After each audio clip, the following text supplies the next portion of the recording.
Would you consider yourself a marketing person? I'd say 35 years into this Metallica experience, we've learned to go along with every description that we hear.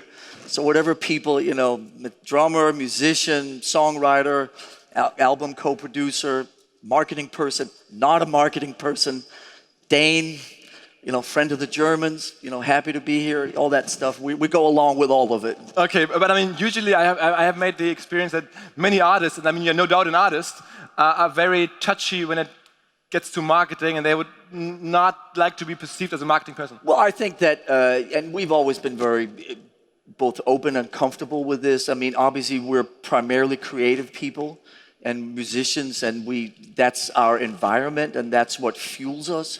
But at the same time, you can't be in a band like Metallica without having an understanding of the parallel universe, which is that in order to reach people in Germany with records or, with live appearances or whatever, that there's a whole other element, there's a whole other beast that has to be tended to. And I think you have two choices, which is either you let other people control every element of that and run with it, or you try to sort of have that part of it being an extension of who you are as a person. And we've always in Metallica been very comfortable with sort of overseeing that. I'm the guy in Metallica that oversees most of it. And I think that it's the way for the fans and the people at the receiving end of what we do to know that what they get really is Metallica and not just some product that a bunch of business people have sort of stamped the word Metallica on. We've always felt in Metallica that we were autonomous and that we were in our own world and that we were never really, that we were misfits and that we never felt like we were part of a scene. So we've really only ever sort of charted our own course, as they say. And so we just are fiercely independent.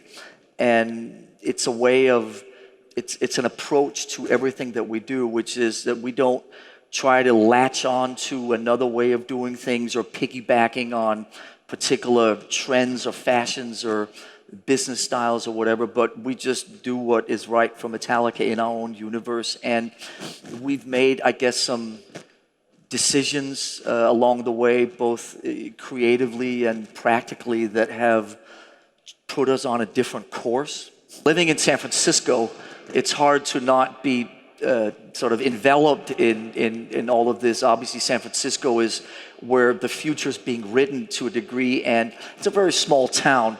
So you have a tendency, like I said, to get sort of sucked into all that. So there's some great, rock stars in San Francisco. And I think actually this generation's rock stars are all the tech giants and all these great people in San Francisco. So I've always been fascinated with all the leading edges of technology and where it's all going, and ways to communicate, ways to connect Metallica to the fans and connect the fans to Metallica and also connect the fans to each other.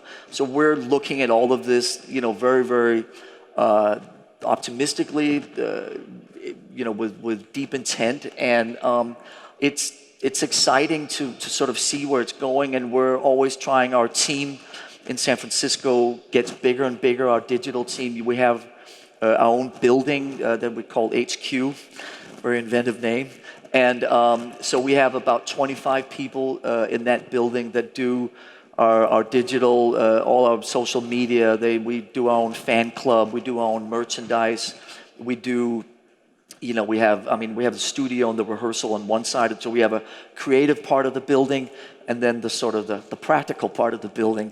And we have a great digital team. And I think we have, 4 people that work on that, just 2 people that travel with us on the road. And every day when we're playing concerts, we're doing updates and video clips and really trying to engage a worldwide audience as much as possible. And it's really exciting to me. Increasingly the main word when I think of all of this, it's about, the word I use is connecting. We want to connect the fans to Metallica. We want to connect to the fans, and like I said before, we also want the fans to connect to each other. So all these digital tools help make that experience, more intimate and obviously also more instant. And I think it's a really exciting time to be in a band and communicate with the world. I think the key thing is that, you know, we put a record out a year and a half ago in the fall of 2016, and this was the first record we've put out really since what I would call the demise of the music business or the music world as we know it. So, you know, to me and to everybody on our team, it's very much the Wild West. There's no right way, there's no wrong way. There's only the way that works for you and what you think is the right way to navigate through all this stuff. What we wanted to do, and again, what we always try to do is how do we metallicize, how do we make something as much of our own thing? How do we put the Metallica imprint on it?